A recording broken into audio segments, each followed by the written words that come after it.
La noche de nuestro 10º aniversario, el aire en aquel restaurante de Madrid olía a éxito, a peonías frescas, a vino caro y a la mentira de una vida perfecta.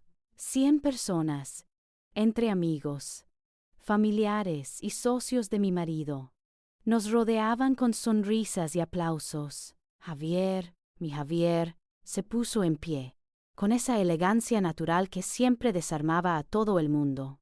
Levantó su copa de champán, la luz de los candelabros bailando en el cristal, y sus ojos se encontraron con los míos.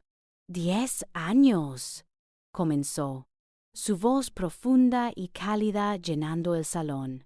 10 años con la mujer que le dio sentido a mi vida. Dicen que el matrimonio es un trabajo duro, pero con Lucía, cada día ha sido un regalo. Hemos superado tormentas, hemos reído hasta llorar, y hemos construido un amor que, sé que lo sentís todos, es inquebrantable. Brindo por ti, mi amor, por la arquitecta de mi felicidad, por 10 años más y por toda la vida. Las lágrimas asomaron a mis ojos. Los invitados aplaudían conmovidos. Era perfecto. Era el hombre perfecto, el matrimonio perfecto, una mentira perfecta.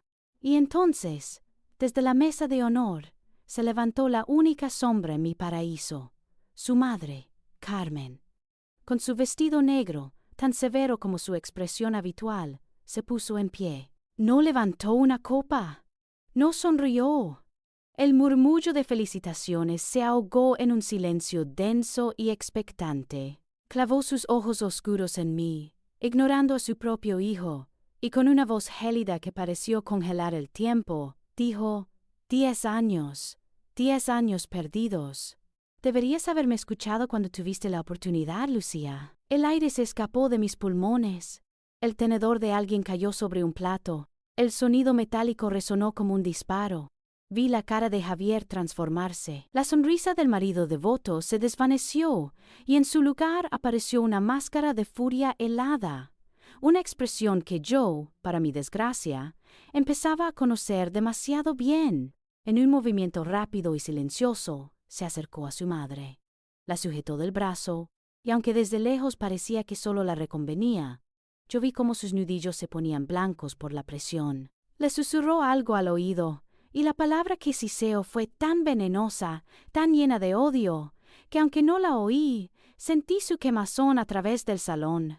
Ese gesto, esa fuerza contenida, me arrancó del presente y me arrojó a la noche anterior.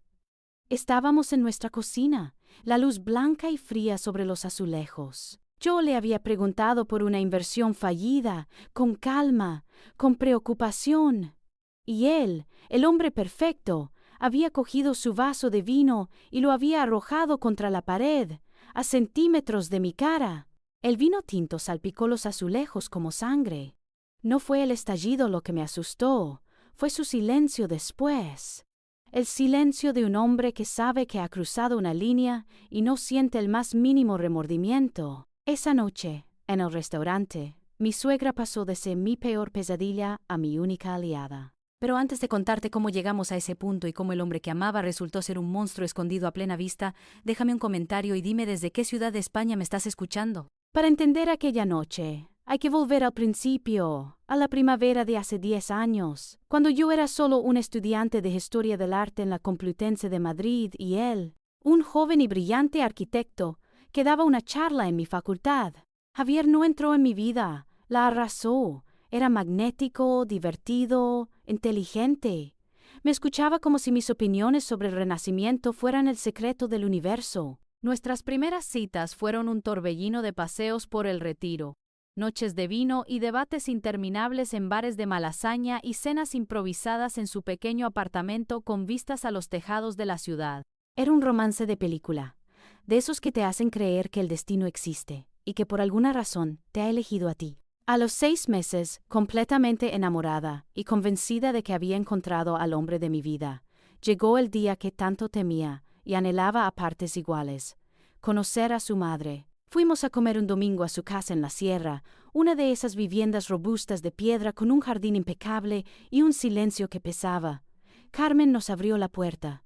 Era una mujer elegante, de una belleza austera que el tiempo no había logrado borrar, pero sus ojos eran 2 fragmentos de hielo. Me escaneó de arriba abajo, sin disimulo, y su apretón de manos fue breve y frío. La comida fue un interrogatorio disfrazado de conversación. ¿Historia del arte? Una carrera muy bonita. Supongo que no tiene muchas salidas, ¿verdad? ¿Tus padres? ¿A qué se dedican? Madrid te parece muy grande, viniendo de un sitio como Sevilla. Cada pregunta era un dardo. Yo respondía con la mayor amabilidad que podía, sintiendo cómo el delicioso solomillo se me hacía una bola en el estómago. Javier, a mi lado, intentaba aligerar el ambiente, pero la tensión era palpable. El momento culminante llegó con el postre. Mientras servía el café, Carmen se detuvo frente a mí y con una sonrisa que no le llegaba a los ojos, me dijo: «Mi hijo tiene un gran corazón, Lucía. Un corazón de oro. Espero que sepas cuidarlo, porque no es para cualquiera. Es... ¡oh! ¡Intenso! Necesita una paz que no es fácil de encontrar». No fue una bienvenida, fue una advertencia. En el coche de vuelta a Madrid, yo no pude contener las lágrimas. Javier paró en el arcén, me abrazó y se deshizo en disculpas. «Mi madre es así, mi amor. No te lo tomes como algo personal. Desde que murió papá se ha vuelto amargada, desconfiada. Él era su todo, el hombre más bueno y maravilloso que he conocido. Murió de un infarto, de un día para otro, y creo que ella nunca lo superó. Se encerró en sí misma, y ahora ve amenazas donde no las hay. Sus palabras eran un bálsamo. Me aferré a ellas con todas mis fuerzas. No era yo el problema, era el dolor de Carmen. Su defensa apasionada, su lealtad hacia mí frente a su propia madre, no hizo más que cimentar mi amor. Me sentí especial, la mujer por la que él estaba dispuesto a enfrentarse a todo. Él era mi héroe. Y Carmen, la bruja del cuento que intentaba destruir nuestra felicidad, nos unió más que nunca, convirtiendo nuestra relación en una fortaleza con un único enemigo en común. Ahora, con la perspectiva que dan los años y el dolor, me doy cuenta de la gran bandera roja que ondeó aquel día y que yo, ciega de amor, decidí ignorar. En los ojos de Carmen no había solo enfado o desaprobación. Había algo más profundo, algo que confundí con amargura. Era miedo. Carmen, la mujer que yo creía mi enemiga, estaba aterrorizada. Aquel primer encuentro solo fue el pistoletazo de salida. La Guerra Fría de Carmen se convirtió en una campaña de sabotaje en toda regla, una serie de ataques calculados para desestabilizarme y destruirme. El más memorable, por lo cruelmente ingenioso, fue durante una comida familiar en su casa de la sierra, unos meses después. El día era precioso, el aire olía a pino y romero. Javier y yo llegamos de la mano, sintiéndonos más unidos que nunca. Al entrar, la vi. Sentada en el salón, como si fuera la anfitriona, estaba Sofía, la exnovia de Javier. La famosa Sofía, la de la universidad, la que según él había sido importante, pero parte del pasado. Carmen nos recibió con una sonrisa de falsa inocencia. «¡Qué sorpresa!», dijo. «Me encontré a Sofía en el pueblo y la invité. ¿No es una coincidencia maravillosa?». La comida fue una tortura. Carmen no paraba de sacar temas de su pasado, de anécdotas que yo no conocía, de viajes que hicieron juntos. Sofía, incómoda, intentaba cambiar de tema, pero mi suegra la guiaba de nuevo al pasado, tejiendo una red de recuerdos en la que yo era la única extraña. Javier apretaba mi mano por debajo de la mesa, susurrándome: «Ignórala, solo quiere provocarnos». Pero el daño ya estaba hecho. Me sentí pequeña, insegura, una impostora en la vida del hombre que amaba. Más tarde, mientras Javier ayudaba a recoger la leña para la chimenea, Carmen me acorraló en la cocina. Se acercó tanto que pude oler su perfume caro y amargo. «Eres una chica agradable, Lucía», me dijo en un susurro confidencial. «Pero tienes que entenderlo. El primer amor nunca se olvida. Javier puede que te quiera, a su manera, pero a ella la amó. Tú eres un capítulo, ella fue el libro entero. No te hagas ilusiones. Cada palabra fue un golpe directo a mi autoestima. Pero sus ataques no se quedaron en el terreno personal. Unas semanas después, me llamó mi jefe a su despacho. Estaba extrañamente serio. Me preguntó si todo iba bien en casa. No entendí nada hasta que me confesó, con bastante vergüenza, que había recibido una llamada de una mujer que se identificó como la madre de Javier. Les había dicho que estaba muy preocupada, que yo trabajaba demasiadas horas, que mi ambición estaba causando un estrés terrible en su hijo y que nuestro matrimonio estaba en peligro por mi culpa. La humillación me quemó por dentro. No solo me atacaba a mí, ahora intentaba sabotear mi carrera, mi independencia. El golpe de gracia llegó un martes por la tarde. Carmen se presentó en mi apartamento sin avisar. Fue directa al grano. Sacó una chequera de su bolso, la puso sobre la mesa y deslizó un cheque ya firmado hacia mí. La cantidad tenía 5 ceros. «Esto es para que empieces de nuevo», dijo, con un tono casi compasivo. «Lejos de aquí.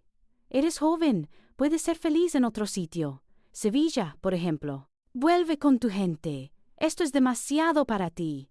Mi hijo necesita otro tipo de mujer». Me estaba comprando, como si mi amor y mi vida tuvieran un precio. En cada uno de estos episodios, Javier fue mi salvador. Cuando le conté lo de Sofía, montó en cólera contra su madre. Cuando supo lo de la llamada a mi jefe, la llamó delante de mí y le gritó que no volviera a meterse en nuestras vidas. Y cuando vio el cheque, lo rompió en 1000 pedazos y me abrazó mientras yo lloraba de rabia y humillación.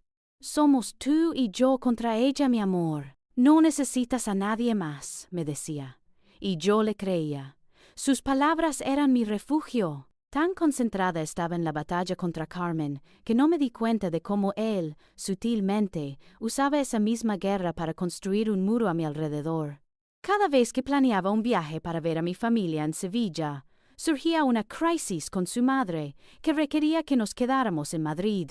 Cada vez que quedaba con mis amigas, él tenía un mal día y necesitaba que me quedara a su lado. Poco a poco, sin darme cuenta, mi mundo se fue encogiendo hasta que solo cupo él. Él era mi defensor, mi protector, mi todo. Y yo, su prisionera voluntaria. Y mientras yo gastaba hasta la última gota de mi energía en ese campo de batalla que era mi relación con Carmen, no me daba cuenta de que el verdadero enemigo dormía a mi lado cada noche. La guerra con mi suegra era un ruido tan ensordecedor que me impidió escuchar las alarmas que sonaban en mi propia casa. Las banderas rojas de Javier estaban ahí, ondeando al viento, pero yo estaba demasiado ocupada mirando en la dirección equivocada. Todo empezaba con sus cambios de humor, tan repentinos y violentos como una tormenta de verano. Podíamos estar desayunando tranquilamente, riéndonos de alguna tontería, y de repente, porque el café estaba un poco frío, o porque no encontraba las llaves del coche donde él creía haberlas dejado, su rostro se transfiguraba. La calidez desaparecía de sus ojos y era reemplazada por un frío cortante. Su voz se volvía dura, afilada. «Es que nunca prestas atención, Lucía. Tan difícil es dejar las cosas en su sitio». La explosión era breve, pero dejaba la atmósfera cargada de un miedo denso y pegajoso, y tan rápido como llegaba, se iba. 5 minutos después, volvía con un ramo de flores, con los ojos llenos de un arrepentimiento tan profundo, tan convincente, que terminaba siendo yo la que le pedía perdón por haberle hecho enfadar. Luego vino el control, un veneno que se administraba en dosis pequeñas y sutiles. Empezó con bromas sobre mis amigas. «¿Otra vez has quedado con Marta? Esa chica te absorbe la energía».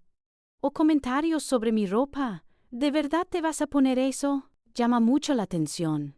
Al principio no le daba importancia, pero poco a poco empecé a elegir mi ropa pensando en su aprobación y a poner excusas para no ver a mis amigas.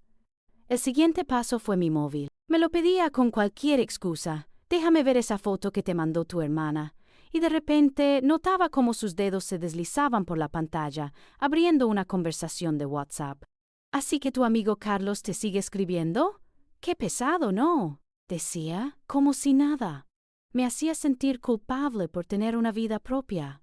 El control económico fue el movimiento maestro. Con la excusa de que él como arquitecto gestionaba mejor los números, propuso unificar nuestras finanzas. Así yo me encargo de las facturas y las inversiones y tú no te tienes que preocupar por nada, mi amor, me dijo. Sonaba romántico, protector. Pasamos de tener cuentas separadas a una conjunta y de ahí a que él gestionara la cuenta principal y me transfiriera una asignación mensual a una cuenta más pequeña para tus gastos y la compra. En menos de un año, había pasado de ser una mujer económicamente independiente a tener que darle explicaciones si un mes gastaba un poco más en la peluquería. Pero la herramienta más destructiva de Javier, la que casi me borra por completo, fue el gaslighting. Me hacía dudar de mi propia cordura. Teníamos conversaciones enteras que él, días después, negaba haber tenido. «¿Estás loca, Lucía? Yo nunca dije eso. Te lo estás inventando». Lo decía con una convicción tan absoluta que yo terminaba buscando en mis notas, en mis correos, alguna prueba de que no me lo había imaginado. Cuando me quejaba de algo que me había dolido, la respuesta era siempre la misma. Eres demasiado sensible, te tomas todo a mal. Era una broma. ¿No tienes sentido del humor? Poco a poco, mi percepción de la realidad se fue desdibujando. Empecé a creer que el problema era yo, que era exagerada, olvidadiza, difícil. Él era la víctima paciente de mi inestabilidad emocional. Y yo, mientras tanto, seguía pensando que la única persona que intentaba hacerme daño era Carmen. Qué equivocada estaba. Durante años caminé sobre una fina capa de hielo, ignorando el sonido de las grietas bajo mis pies. Me convencí a mí misma de que el hielo era sólido, de que el amor de Javier era suficiente para sostenernos. Pero una semana antes de nuestro 10º aniversario, el hielo se rompió y caí en el agua helada de la realidad. Estábamos inmersos en los preparativos de la fiesta. Listas de invitados, elección del menú, pruebas de vestuario. Javier estaba exultante. Quería que todo fuera un escaparate de nuestro éxito, de nuestra felicidad. Yo, por mi parte, intentaba contagiarme de su entusiasmo. Fue un miércoles por la tarde cuando llegó una carta del banco. Era un sobre grueso, con un membrete que no reconocía. Como Javier no estaba, la abrí, pensando que sería alguna publicidad. No lo era. Era la notificación de la liquidación de un fondo de inversión. Un fondo que contenía una parte considerable de los ahorros que mis padres me habían dado como regalo de bodas. Un dinero que habíamos acordado no tocar. El saldo final era 0. Sentí un vacío en el estómago. Esperé a que llegara a casa, con la carta sobre la mesa de la cocina. No preparé una escena, no afilé mis palabras. Mi única emoción era una profunda y nauseabunda preocupación. Cuando entró y vio mi cara, su sonrisa se desvaneció. «¿Qué pasa?», preguntó, dejando el maletín. Le señalé la carta. «¿Puedes explicarme esto, Javi? Por favor. Quizá lo estoy entendiendo mal». La leyó por encima, su mandíbula se tensó. Primero intentó restarle importancia. «Ah, eso. Era una inversión a largo plazo, de alto riesgo. A veces se gana, a veces se pierde, Lucía. No es el fin del mundo». «Pero era mi dinero, Javier. Eran mis ahorros. Dijimos que no los tocaríamos sin hablarlo antes», le respondí. Mi voz era un hilo, no un grito. Y entonces ocurrió. Su calma se evaporó. «¿Tu dinero?», espetó, su voz subiendo de tono. «Es nuestro dinero. Oh, es que no entiendes lo que significa el matrimonio. Todo es para la familia, para nuestro futuro. Un futuro del que ahora falta una parte importante porque tomaste una decisión tú solo», insistí, todavía intentando razonar. Se sirvió una copa de vino, apurándola de un trago. Se sirvió otra. Sus movimientos eran bruscos, erráticos. Se paseaba por la cocina como un animal enjaulado. «Estaba intentando darnos una vida mejor, y tú me lo echas en cara». Siempre igual, siempre criticando, siempre viendo el lado negativo. Se acercó a mí, con la copa en la mano, y por un segundo pensé que me la iba a tirar encima, pero no lo hizo. Hizo algo peor. Me miró fijamente, y en sus ojos no vi la ira caliente de una discusión. Vi algo distinto, algo que nunca había visto antes. Un odio puro, frío y calculador. Y con un movimiento deliberado, lanzó la copa contra la pared, justo al lado de mi cabeza. El estallido del cristal fue atronador en el silencio de la cocina. El vino tinto salpicó la pared blanca como una herida abierta. Me quedé inmóvil, sin respirar, con pequeños fragmentos de cristal en el pelo. No me había tocado, ni un solo dedo. Pero la violencia del acto, la intención detrás de él, me dejó paralizada. Por primera vez en 10 años, no sentí rabia, ni tristeza, ni decepción.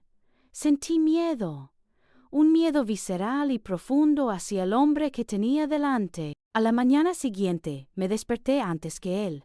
Me senté en la cama, temblando, recordando el estallido. Cuando él se despertó, se estiró, bostezó y se giró hacia mí con una sonrisa radiante, como si fuera un día cualquiera. «Buenos días, dormilona», dijo intentando besarme.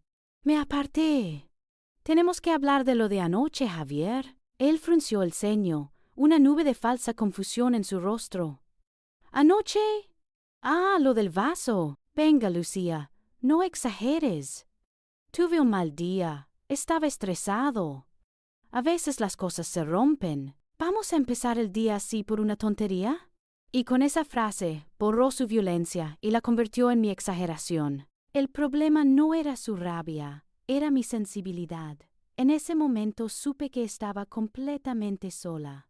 Necesitaba huir. No era una decisión racional, era un instinto de supervivencia. Le dije a Javier que mi madre me necesitaba en Sevilla, que tenía que ayudarla con unas gestiones urgentes. Él, sorprendentemente, no puso ninguna objeción. Quizá pensó que un poco de distancia calmaría las aguas después de mi exageración. El viaje en el AV fue un borrón. Miraba por la ventana el paisaje de La Mancha pasar a toda velocidad, pero en mi mente solo veía el estallido del cristal y el vino tinto deslizándose por la pared. Por primera vez en 10 años, el silencio en mi cabeza era absoluto. No había excusas para él, no había justificaciones. Solo un miedo frío y una pregunta: ¿quién era el hombre con el que me había casado? Llegar a la casa de mi infancia en Sevilla fue como volver a un puerto seguro. El olor a Sahar del patio, el abrazo de mi madre, el sol cálido de Andalucía, todo parecía querer curar la herida que llevaba por dentro. Pasé 2 días en una especie de limbo, ayudando a mi madre en tareas sin importancia, evitando hablar de lo que de verdad me pasaba. Fue al tercer día, buscando unas fotos antiguas en el desván, cuando el destino movió su ficha. El desván estaba cargado de ese polvo que huele a tiempo y a recuerdos. Entre baúles de ropa y muebles olvidados, encontré una vieja caja de sombreros que mi madre usaba para guardar cartas y postales. Empecé a removerlas con nostalgia, sonriendo al ver la caligrafía de mis abuelos, hasta que di con un sobre que no encajaba. El papel era elegante, de color crema, y la dirección estaba escrita con una letra pulcra, pero nerviosa. El remite me heló la sangre. Carmen G., calle Serrano, Madrid. La fecha del matasellos era de hacía casi 10 años, una semana después de que Javier y yo anunciáramos nuestro compromiso. Bajé con el sobre en la mano, mi corazón latiendo con una fuerza descontrolada. Se lo mostré a mi madre. Su rostro palideció. «Ay, hija», susurró, sentándose en una silla. Pensé que hacía lo correcto. Y entonces me confesó. Había recibido esa carta, y tras leerla, decidió esconderla. Me pareció el delirio de una suegra celosa y despechada. Estabas tan feliz, tan ilusionada. No quería que las palabras de una mujer amargada te arruinaran el momento más bonito de tu vida. Pensé que solo intentaba hacerte daño. Perdóname, Lucía, pero no había nada que perdonar. Con los dedos temblorosos saqué la única hoja que contenía el sobre. La letra de Carmen, que en el sobre parecía firme, en el papel era un trazo tembloroso, como si cada palabra le hubiera costado un mundo escribirla. Y entonces leí. «Estimada señora», comenzaba, «no tengo el placer de conocerla, y le pido disculpas por esta intromisión». Le escribo como una madre le escribe a otra. No conozco a su hija, pero sé que ninguna mujer merece vivir con el miedo con el que yo viví. Durante días he intentado encontrar la manera de advertirle, de protegerla. Veo a su padre en los ojos de Javier. Lo veo en sus gestos, en la forma en que el encanto se convierte en rabia en un abrir y cerrar de ojos. Es el mismo hombre, la misma sonrisa que desarma y el mismo puño que aprieta cuando cree que nadie lo ve. Por el amor de Dios, no permita que su hija cometa mi mismo error. ¡Sálvela! Cada palabra era un ladrillo que se desprendía del muro que yo había construido alrededor de mi matrimonio. La frialdad de Carmen, sus críticas, sus intentos de sabotaje, todo cobró un sentido nuevo y monstruoso. No eran ataques, eran las señales de socorro de una náufraga que intentaba evitar que otro barco se hundiera en el mismo mar. La carta se me cayó de las manos. Miré a mi madre, con los ojos anegados en lágrimas. Y una sola verdad, tan terrible como liberadora, se abrió paso en mi mente con la fuerza de un relámpago. El santo padre de Javier, el hombre maravilloso, cuya muerte prematura había amargado a su esposa. No era un santo, era un maltratador. El mundo que conocía se hizo añicos en el suelo del desván, junto a la carta arrugada. Pero en medio de las ruinas algo nuevo empezaba a construirse, una verdad terrible y coherente. De repente, todo encajaba. La frialdad de Carmen no era desprecio, era una coraza. Sus comentarios afilados no eran insultos, eran torpes intentos de clavar una bandera de advertencia en mi densa ceguera. La comida con la exnovia, el cheque para que me fuera, no eran actos de una villana que quería destruir mi felicidad, sino de una mujer desesperada que intentaba arrancar a otra de las fauces del mismo lobo que a ella la había devorado. Cada recuerdo de los últimos 10 años se rebobinó en mi cabeza, proyectándose bajo una luz nueva y siniestra. Y en cada uno, la figura de Carmen ya no era la de una bruja, sino la de Cassandra, la profetisa troyana a la que nadie creyó. Condenada a ver la tragedia sin poder evitarla, necesitaba confirmarlo. Necesitaba que alguien más me dijera que no estaba uniendo puntos imaginarios, que no estaba reescribiendo la historia por el shock de la carta. Recordé a mi tía abuela, Elvira, la hermana de mi abuela. Hacía años que vivía en un pueblo de la costa, pero durante más de 20 años había vivido en Madrid, en el mismo barrio residencial que los padres de Javier. Mi madre me dio su número. Marqué con el pulso acelerado. Al principio, cuando le pregunté por la familia de Javier, por su padre Ricardo, se mostró evasiva. Sí, claro que los recuerdo. Un hombre muy respetado, Ricardo. Encantador. Muy activo en la comunidad. Su voz era demasiado cantarina, demasiado perfecta. Tía, la interrumpí con suavidad. Necesito que me digas la verdad. Por favor, es importante. Hubo un largo silencio al otro lado de la línea. Pude escuchar su respiración, el peso de una decisión. Finalmente, suspiró. Hija, hay cosas que es mejor no remover, dijo. Su tono había cambiado por completo. Ricardo era un hombre de 2 caras. En la calle era el vecino perfecto, siempre con una sonrisa, organizando las fiestas del barrio, pero de puertas para adentro. Dudo de nuevo. ¿Qué pasaba de puertas para adentro, tía? Carmen vivía un infierno silencioso, confesó en voz baja. A veces, en verano, con las ventanas abiertas, se oían gritos. No de ella, de él. Y luego, un silencio sepulcral. Alguna vez la vi con gafas de sol en un día nublado, o con un pañuelo en el cuello en pleno julio. Todos en el vecindario lo sospechábamos, Lucía. Pero en aquellos tiempos, nadie se metía. Era su casa, su matrimonio. Nadie decía nada. Colgué el teléfono y me quedé mirando la pared. La confirmación, lejos de traerme paz, me trajo una nueva clase de dolor. Una oleada de culpa, tan intensa que me dobló, me recorrió por completo. 10 años. Durante 10 años había odiado a una mujer que solo intentaba salvarme. La había llamado bruja, manipuladora, amargada, Y ella había soportado mi desprecio en silencio, cargando con el peso de ser la villana en una historia donde solo intentaba ser la heroína anónima. Pero la culpa fue rápidamente consumida por otra emoción. El miedo que había sentido en la cocina. El terror que me paralizó cuando el vaso estalló. No desapareció, se transformó, se endureció dentro de mí, pasando de ser un líquido helado que me inmovilizaba a convertirse en una barra de acero. Fría, sólida, pesada. Era una determinación pura. Javier no solo era un hombre con mal carácter. Era un actor, un mentiroso, el heredero de un legado de violencia. Y yo no iba a ser la siguiente víctima en su teatro. La guerra que yo creía haber luchado contra Carmen había sido una farsa. La verdadera guerra, la guerra por mi vida y mi cordura, estaba a punto de empezar. Y esta vez sabía perfectamente quién era el enemigo. No volví a mi casa. No podía. Entrar en ese espacio que ahora se había profanado por la mentira y la violencia silenciosa me parecía imposible.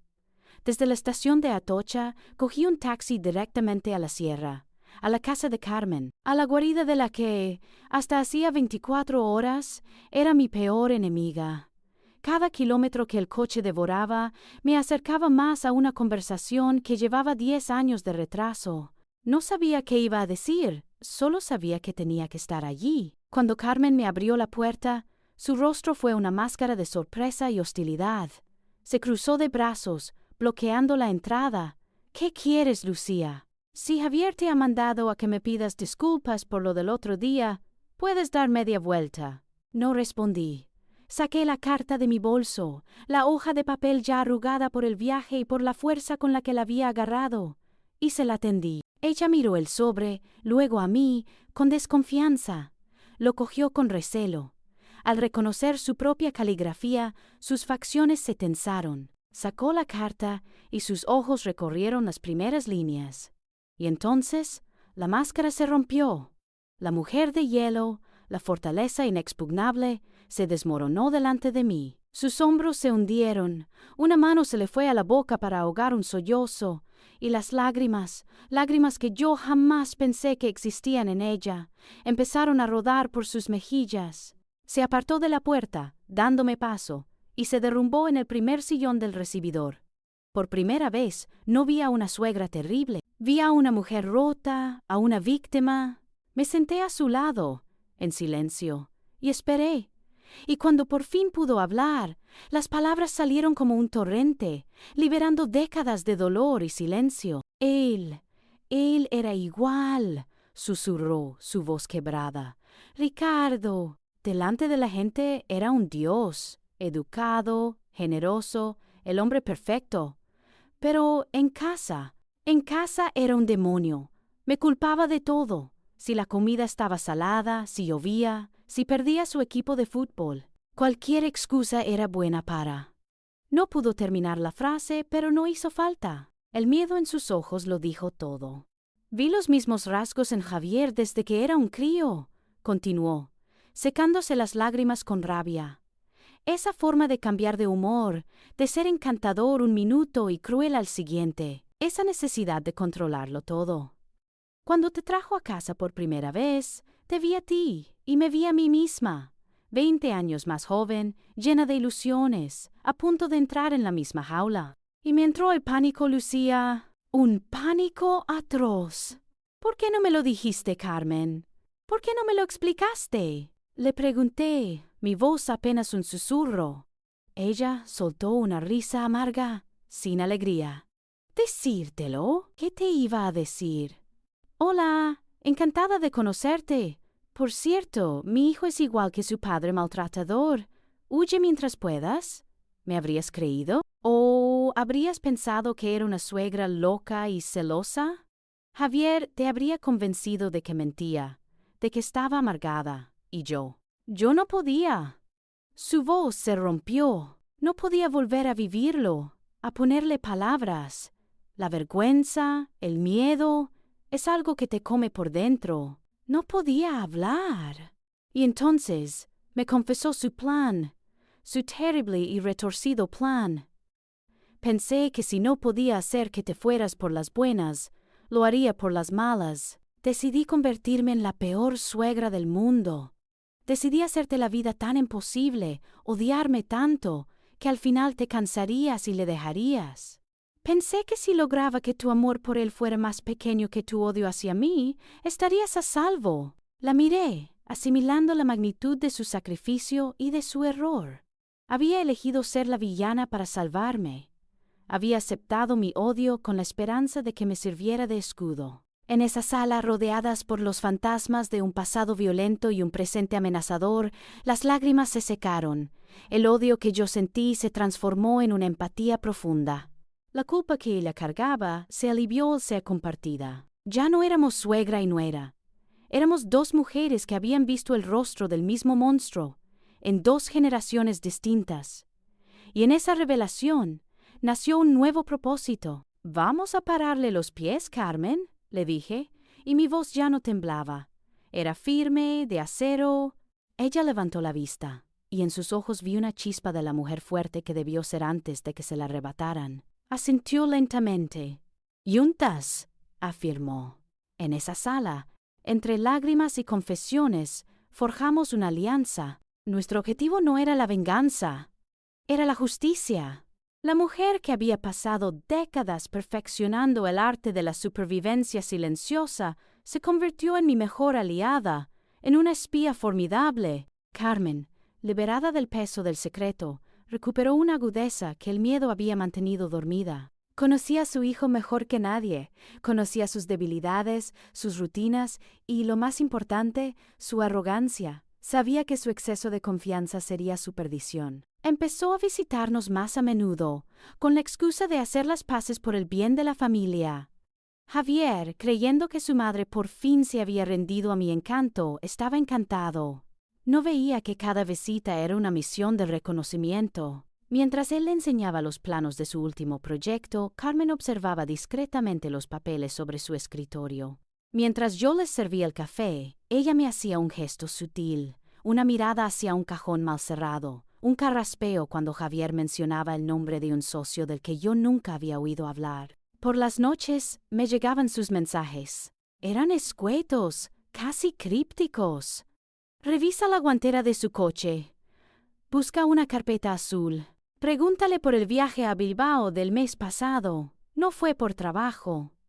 Hay una cuenta en un banco online. Creo que el nombre empieza por N». Era una maestra del detalle, captando migajas de información de conversaciones telefónicas o correspondencia que Javier dejaba a la vista, seguro de que nadie sospecharía. Siguiendo sus pistas, descubrí un mundo de engaños financieros.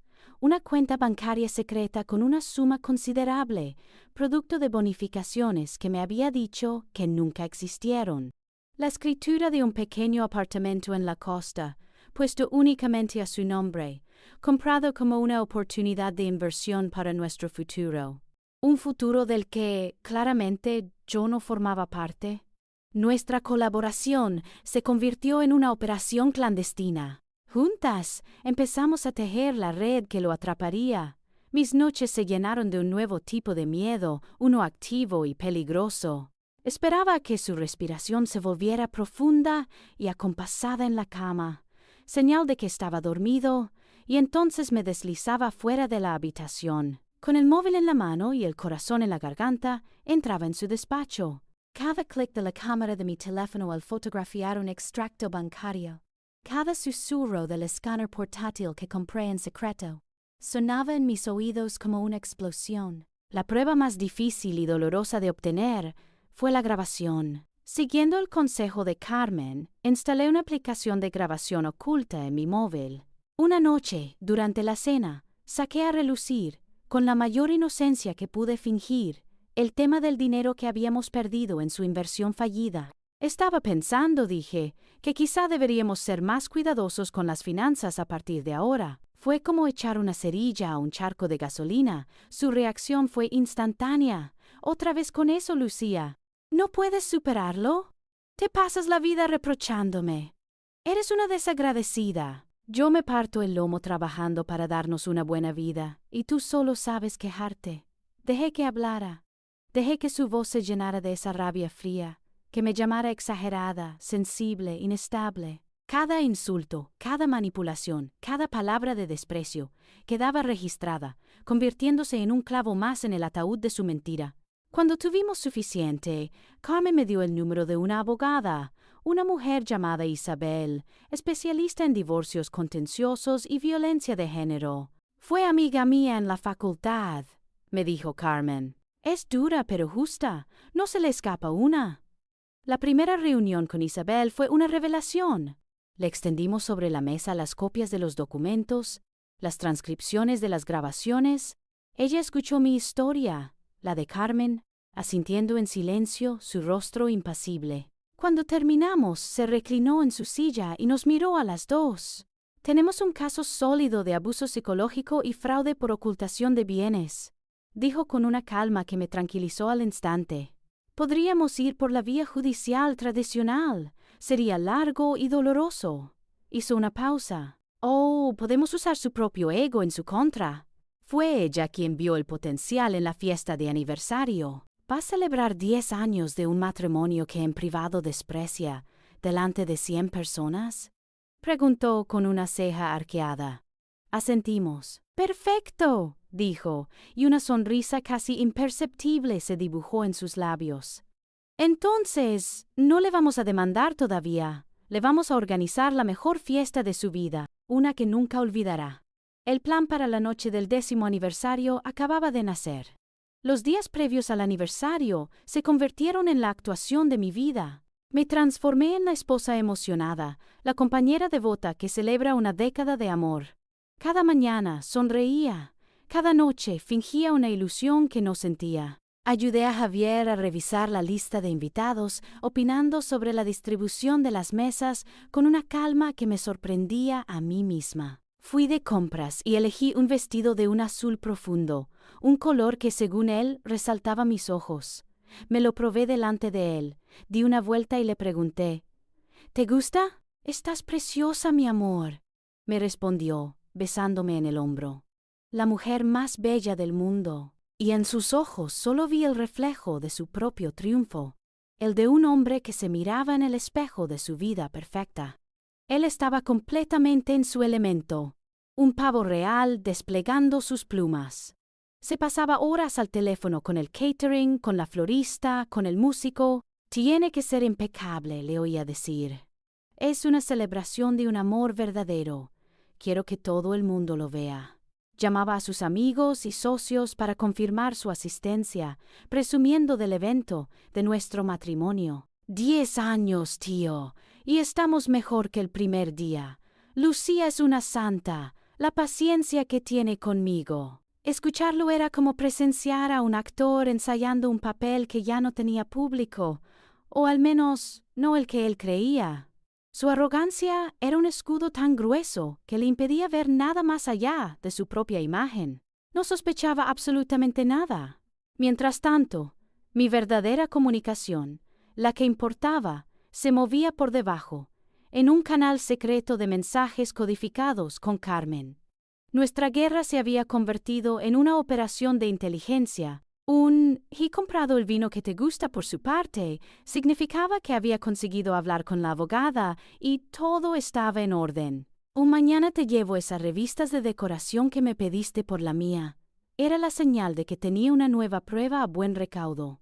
Hablábamos de recetas, de jardinería, de series de televisión, conversaciones banales que para cualquiera serían ruido, pero que para nosotras eran el pulso de nuestro plan. Confirmamos cada detalle con una precisión militar. Nuestro cómplice, un viejo amigo mío de la universidad que trabajaba en producción de eventos, se aseguró de que el proyector del restaurante estuviera listo y funcionando. Había recibido el archivo con las pruebas bajo el nombre Video Sorpresa Aniversario y sabía exactamente en qué momento darle al play. La señal sería mi brindis. La última llamada fue con Isabel, la abogada. Su voz era la calma en medio de mi tormenta interior. «Recuerda, Lucía», me dijo, «tú solo tienes que contar tu verdad. Del resto nos encargamos nosotros. Cuando el espectáculo termine, yo estaré esperando tu llamada para poner en marcha la maquinaria legal. Disfruta de la fiesta». disfrutar de la fiesta. La noche antes del aniversario, mientras Javier dormía a mi lado, roncando suavemente, completamente ajeno a la tormenta que estaba a punto de desatarse sobre su cabeza, me quedé mirando el techo en la oscuridad. No sentía nervios, ni siquiera miedo, solo una extraña y gélida calma, la calma que precede a la justicia. Y así llegamos de nuevo al principio de la noche, a la escena del crimen. El brindis de Javier, tan lleno de palabras huecas sobre nuestro amor inquebrantable, resonó en mis oídos de una forma completamente nueva. Ya no era una declaración de amor, era el prólogo de una ejecución pública. Y cuando Carmen se levantó y pronunció aquella frase lapidaria, «Deberías haberme escuchado cuando tuviste la oportunidad», ya no escuché a una mujer amargada. Escuché el disparo de salida, la señal. Vi a Javier levantarse, caminar hacia ella. Vi la agresión contenida en sus dedos al sujetarla del brazo y el veneno en su susurro. Era la confirmación final, pública, de la violencia que escondía. Cuando volvió a la mesa, su rostro era una tormenta. Sus ojos me lanzaban dagas, furioso por la osadía de su madre al haberle robado el protagonismo. Se sentó bruscamente y me siseó. Luego hablaré con ella. Le voy a dejar las cosas muy claras. No, le respondí con una calma que no sabía que poseía. No hará falta. Y con todos los ojos de la sala puestos en nosotros, me levanté. Cogí la copa de champán que aún estaba en su mano y la dejé suavemente sobre la mesa. Luego, tomé el micrófono. Él me miró desconcertado. «Gracias, cariño, por tus bonitas palabras», comencé, mi voz sonando clara y firme a través de los altavoces. Un murmullo de alivio recorrió la sala. La gente pensaba que iba a suavizar la tensión, a arreglar el desaguisado de mi suegra. «Has hablado de nuestra historia de amor», continué, «pero te has equivocado en una cosa. Esta noche la protagonista de nuestra historia de amor no soy yo, es tu madre». Me giré hacia Carmen, que me miraba desde su asiento con los ojos muy abiertos, una mezcla de miedo y expectación en su rostro. Clavé mi mirada en la suya y dejé que el mundo desapareciera. «Quiero pedir perdón públicamente a la mujer que durante 10 años intentó salvarme la vida, mientras yo era demasiado ciega para verlo», dije. Y mi voz se quebró por un instante, pero no de debilidad, sino por el peso de una década de injusticia. «Perdóname, Carmen, por no haber entendido tus advertencias, por haberte llamado mi enemiga, cuando eras mi única guardiana». El silencio en el restaurante era ahora tan denso que se podía cortar con un cuchillo. La confusión en los rostros de los invitados era total. Javier se puso en pie de un salto, su rostro pálido de pánico. Se abalanzó sobre mí, intentando arrebatarme el micrófono. «Lucía, ¿qué haces? Has bebido demasiado. Ya, basta de espectáculo». Aparté su mano con una firmeza que lo dejó paralizado. No le miré a él, sino a la audiencia, a todos esos rostros que me miraban con una mezcla de lástima y curiosidad. «No, Javier», respondí, mi voz resonando en cada rincón. «Por primera vez en 10 años estoy completamente sobria, y lo veo todo con una claridad absoluta». Y con un leve asentimiento de cabeza, un gesto casi imperceptible dirigido a mi amigo Marcos, que estaba discretamente situado cerca de la cabina de sonido, di la orden. Las luces del salón se atenuaron ligeramente, y la pantalla gigante que hasta ese momento había estado proyectando un bucle de fotos de nuestros viajes, de nuestras sonrisas, se fundió a negro. Un oh colectivo de sorpresa recorrió la sala. Javier se giró, buscando una explicación, su rostro una mezcla de confusión y pánico creciente. Entonces, la pantalla volvió a la vida, pero ya no había fotos de playas ni de atardeceres.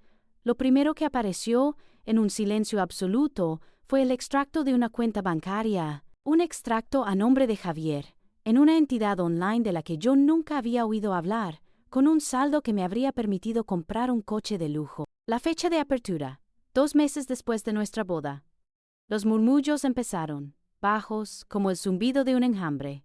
La imagen cambió. Ahora se veía la escritura de un apartamento en la costa de Cádiz, comprado hacía 3 años, y en la sección de propietarios, un único nombre, Javier G. A mi lado, escuché a Javier ahogar una exclamación. Su jefe, sentado en la mesa de al lado, se inclinó hacia adelante, entrecerrando los ojos para leer mejor. La siguiente diapositiva eran capturas de pantalla de sus conversaciones con un socio. Mensajes en los que hablaba de desviar fondos de un proyecto, de maquillar las cuentas para que Lucía no se entere. La gente ya no susurraba. Se oían jadeos de incredulidad. Vi a sus amigos mirarle, luego mirarme a mí, con una pena y una confusión que rápidamente se transformaba en decepción. Y entonces le hice una señal a Marcos para que subiera el volumen. Un audio, nítido y brutal, llenó el salón. Era la voz de Javier. Pero no era la voz cálida y seductora del brindis. Era una voz fría, llena de una rabia contenida y venenosa. Era la grabación de nuestra última cena. «Otra vez con eso, Lucía. ¿No puedes superarlo? Te pasas la vida reprochándome. Eres una desagradecida. Yo me parto el lomo trabajando para darnos una buena vida y tú solo sabes quejarte. A veces eres insoportable, de verdad demasiado sensible, todo te afecta». El silencio que siguió a la grabación fue más pesado que una losa de mármol. Nadie se movía. Nadie respiraba. Era la misma voz, el mismo hombre que 5 minutos antes brindaba por el amor eterno. Pero el personaje había desaparecido y lo que quedaba era el monstruo. Los rostros de sus amigos, de sus socios, de su familia, eran un poema de incredulidad y horror. Su madre, Carmen, me miraba con los ojos llenos de lágrimas, pero no de tristeza. Eran lágrimas de liberación. Javier estaba blanco como la pared. Me miraba, su boca abierta, pero sin emitir sonido. Estaba atrapado, desnudo bajo los focos de su propio escenario. Me acerqué a él, todavía con el micrófono en la mano, y mi voz, ahora sin rastro de emoción, sentenció el final de la farsa. Dije, señalando su rostro descompuesto, es el verdadero Javier. Hice una pausa, y mis ojos buscaron los de Carmen a través de la sala, compartiendo un entendimiento que había costado una década de dolor. El hijo de su padre. La humillación fue total y absoluta. No había escapatoria, no había justificación, solo la cruda y espantosa verdad, proyectada en una pantalla gigante para que todos la vieran. El rey estaba desnudo, y su castillo de naipes se derrumbaba en directo. Lo que siguió a mis últimas palabras no fue un debate, fue una demolición. Vi cómo el mundo de Javier, construido con tanto esmero sobre cimientos de mentiras, se derrumbaba en tiempo real. Antes de que yo siquiera hubiera llegado a la puerta del restaurante, 2 de sus socios más importantes, hombres con los que había cerrado tratos millonarios, se acercaron a él, no para consolarlo, sino para sentenciarlo. «Javier», dijo el mayor de ellos, con una voz que no admitía réplica, «considera nuestra colaboración terminada. No hacemos negocios con gente de tu calaña». El escándalo no tardó en extenderse más allá de las paredes de aquel salón. En la era de los teléfonos móviles y las redes sociales, la noticia del brindis de la verdad corrió como la pólvora por los círculos empresariales y sociales de Madrid. Al día siguiente, el nombre de Javier no se asociaba con el éxito, sino con el fraude y el maltrato. Las llamadas dejaron de entrar, los correos se quedaron sin respuesta. Los amigos que habían brindado por él la noche anterior ahora no le devolvían los mensajes. Su teléfono, antes un hervidero de actividad, enmudeció. El proceso de divorcio, con Isabel a mi lado, fue un trámite rápido y devastador para él. Las pruebas que habíamos recopilado eran irrefutables. La grabación, los documentos bancarios, las escrituras, todo demostraba un patrón de abuso psicológico y de ocultación deliberada de bienes. La demanda por fraude que interpusimos fue admitida sin dudarlo. El juez dictaminó que el apartamento de la costa y los fondos de la cuenta secreta me pertenecían íntegramente como compensación. De nuestros bienes en común, Apenas le quedó su coche y una pequeña parte de una cuenta de ahorros que no había logrado vaciar a tiempo. Lo perdió prácticamente todo, especialmente aquello por lo que había estado dispuesto a destruirme. Se quedó solo, completamente solo. La fachada del hombre de éxito, del marido encantador, del hijo devoto, se había hecho añicos, y lo que quedaba debajo era tan despreciable que nadie quería estar cerca. La gente no le perdonaba el engaño, pero lo que realmente le convirtió en un paria fue la crueldad. Humillar a su esposa en su 10º aniversario, después de años de maltrato silencioso, fue un acto de una bajeza que nadie pudo ignorar. Se convirtió en el hombre del que se susurraba en los cafés, el estafador emocional que recibió su merecido. Unos meses después, me enteré por Carmen que había tenido que vender el coche y malvivir de lo poco que le quedaba. Se mudó del lujoso apartamento que habíamos compartido a un pequeño piso de alquiler en un barrio anónimo de las afueras, uno de esos edificios de ladrillo visto con ropa tendida en los balcones. Me lo imaginé allí, solo, en una cocina con muebles de formica, rodeado de cajas sin deshacer. Un final patético y silencioso para un hombre que se había creído el rey del mundo, destronado no por un ejército, sino por la verdad susurrada en una carta olvidada. Y el coraje de 2 mujeres que decidieron que ya era suficiente. Mientras la vida de Javier se desmoronaba en la oscuridad que él mismo había creado, la mía volvía a nacer bajo el sol de Andalucía. Lo primero que hice, una vez firmados los papeles del divorcio, fue hacer las maletas y volver a casa, a Sevilla. Dejé atrás el apartamento de Madrid, un lugar que había sido un palacio y una prisión, y volví al olor de los naranjos en flor, al calor de mi familia, a mis raíces. Con el dinero que recuperé, ese dinero que Javier había intentado robarme y que la justicia me devolvió, no compré lujos ni caprichos. Hice realidad el sueño que había aparcado durante 10 años por vivir el sueño de otro. Abrí una pequeña galería de arte en el barrio de Santa Cruz, un espacio luminoso con paredes blancas y suelo de baldosas hidráulicas. Un lugar para artistas locales, para la belleza que nace de la verdad. Cada mañana, al levantar el cierre y oler la mezcla de pintura fresca y café, sentía que por fin estaba en mi sitio. Pero la mayor riqueza no estaba en las paredes de la galería, sino en el silencio de mi nuevo hogar. Tardé semanas en acostumbrarme a la paz. Al principio, me despertaba con un nudo en el estómago, esperando un mal humor, una crítica, una tensión invisible, pero no llegaban. Podía dejar la taza de café en el lugar equivocado sin que se desatara una crisis. Podía llamar a mis amigas y hablar durante horas sin sentir que debía dar explicaciones. Podía, simplemente, ser yo. El alivio de no tener que caminar de puntillas en mi propia casa, de no tener que medir cada palabra, cada gesto. Esa libertad era el tesoro más grande de todos. Y en esa nueva vida, Carmen se convirtió en mi pilar. Nuestra alianza, forjada en el fuego de la traición, se transformó en una amistad profunda y sincera, más fuerte que muchos lazos de sangre. Hablábamos casi a diario, no ya con mensajes codificados, sino con la confianza de 2 viejas amigas que se cuentan sus días. Ella venía a Sevilla y paseábamos por el parque de María Luisa, hablando de libros y de arte, de todo menos del pasado. Y yo iba a Madrid, y la acompañaba a sus clases de cerámica, viendo cómo, poco a poco, sus manos, que tanto tiempo habían temblado de miedo, ahora creaban cosas hermosas. Juntas sanamos. Al liberarme a mí, ella también se había liberado de los fantasmas de su propio matrimonio, encontrando una paz que creía perdida para siempre. No fue un camino fácil. Las heridas del abuso psicológico son invisibles, pero profundas. Empecé a ir a terapia para desaprender las lecciones que Javier me había enseñado, a dudar de mi juicio, a sentirme culpable por todo, a creer que mi valor dependía de su aprobación. Fue un proceso lento, a veces doloroso, de reconstruir mi autoestima pieza por pieza. Aprendí a confiar de nuevo en mi instinto, a poner límites, a entender que yo no era demasiado sensible, sino que él había sido deliberadamente cruel. Y con cada sesión, con cada pequeña victoria sobre mis propios miedos, me sentía más fuerte, más dueña de mí misma, más yo que nunca.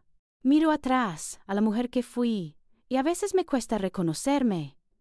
Veo a una joven que confundió la posesión con la protección y la jaula de oro con un hogar. La vida, a veces con una crueldad que roza la piedad, me enseñó una lección que jamás olvidaré. Me enseñó que el mal no siempre lleva cuernos ni escupe fuego. A veces, el mal se disfraza con el traje más elegante y la sonrisa más encantadora. Se sienta a tu mesa, te llama amor y teje una telaraña tan sutil que no te das cuenta de que eres prisionera hasta que intentas moverte.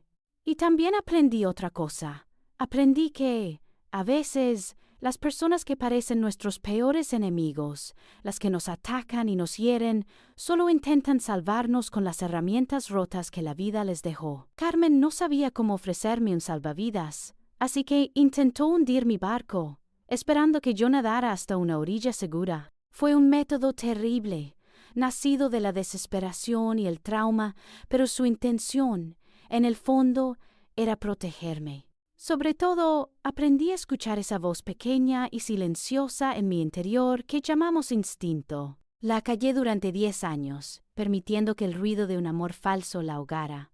Ahora la escucho siempre. Y sé que el verdadero amor, el que sana y construye, no controla, no aísla, no humilla. El verdadero amor no te hace dudar de tu propia mente, ni te pide que te hagas más pequeña para que él pueda parecer más grande. El verdadero amor te da alas, te hace libre. ¿Alguna vez has juzgado mal a alguien para luego descubrir que sus intenciones eran buenas? ¿Crees que mi forma de exponerlo fue la correcta? Cuéntamelo todo en los comentarios. Si esta historia te ha conmovido, no olvides darle a like, suscribirte a nuestro canal Cronista de Secretos y activar la campanita para que no te pierdas la próxima confesión.